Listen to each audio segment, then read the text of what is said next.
Good morning and welcome to an all-new Eye of the Tiger. I'm Ryan Collins. And I'm Gigi Pagel. Newspapers were handed out in your first period today. If you didn't get one, you can pick them up in the distribution bins located around campus. There's one in the cafeteria and the office. The Clash of Classes rally was yesterday, an unusual day for a rally. We go to Emmanuel and Lasisi with more. Today, student government hosted the Clash of Classes rally. They moved the rally from its traditional Friday slot because they were worried that many students might miss school on the day before a long holiday. We look at our scheduling at the beginning of the year. We try to make sure that we put rally schedules in that are best for the entire school. And in the case of our Clash of the Classes rally, we didn't want it butting right up against a break. And so we had it scheduled for last Thursday, and that was, we had Friday because it was, not Independence Day, Friday was Veterans Day, so we wanted to move it back a little bit later, but we didn't want it right before the break, and so we ended up scheduling it on Thursday because we know some students aren't going to be here right after school on Friday. We were worried about people leaving for Thanksgiving break early, and we were worried that we'd have low attendance for the rally if we did it on a Friday, so we decided to do it on Thursday. We like having it after school because it doesn't disrupt the school day as much, and it's hard for students to go back to class after being all crazy and hyped up, so we like doing it at the end of the day. Thanks, Emmanuel. And now we go to Ethan Reardon with sports. Good morning and welcome to this Friday's edition of EOTSN. I'm Ethan Reardon. Last night, Roseville's student versus staff game went down and it was a good one. The students fell to the teachers 64-63, however the staff stormed the court at the end, preventing the students from a last chance bucket. Congrats to the staff, but the students won in my heart. In other sports news, on Wednesday, Roseville held their signing day for the National Letter of Intent for college sports. 3 seniors signed that day, with Parker Hellickson for baseball at Cal State Northridge, Gwen Foreman for soccer at Adams State University, and Belle Luna for stunt at Hope International University. We go to Lucas Guzman and the Patty Baker. I'm here at the Patty Baker Theater, where 3 Roseville athletes just signed their letter of intent. It was a huge celebration for the players, the coaches, close friends, and of course, family.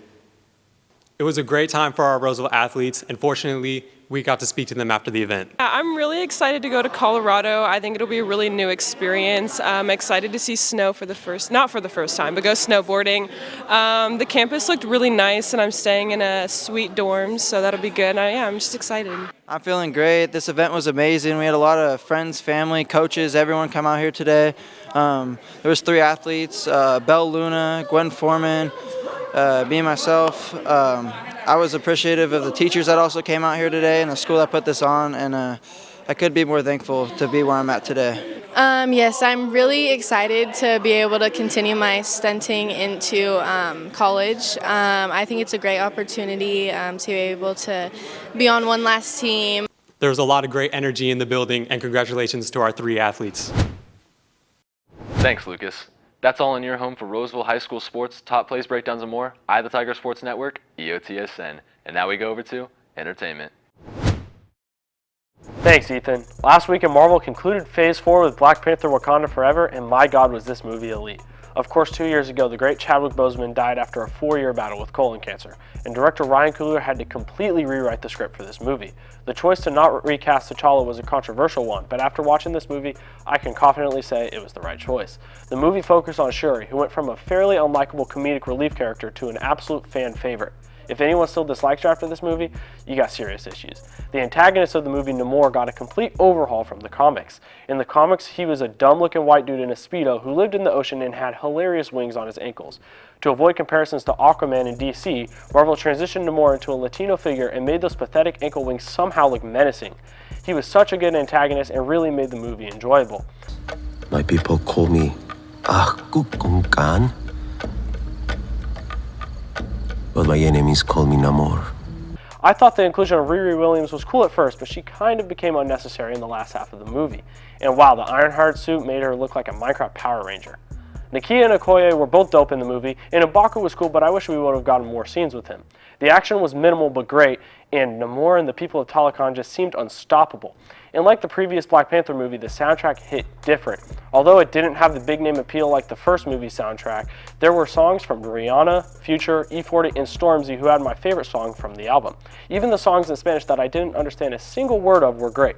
What really made this movie great though was the way it could make a grown man cry in the theater. You can tell Marvel took its time to make sure they honored Chadwick Boseman properly, and they did it in a natural and emotional way. I take no shame in saying this was the first time I've ever shed a tear in a movie theater. This is by far the best Phase 4 project, and I'd say that it is just as good as the first Black Panther movie. Although both movies have the same characters and the same titles, they are so different from one another and really hard to compare. This is one of my favorite movies ever, and if you don't go watch this movie, I will personally find you. And now we go back to Niz. Thanks, Joseph. Getting a job during junior year is a very common occurrence for students, but one student decided to take it to the next level. We go to Zoe Light with more on the story. Over the past couple of months, junior Evan Arnold has found a rather unusual job for a teenager his age. I originally wanted to find a job my junior year, and I was kind of looking at YouTube, and I stumbled across like car detailing videos, and I kind of thought like I could actually probably do this, so I decided to start my own company, and it's called EA Shine's Auto Detail.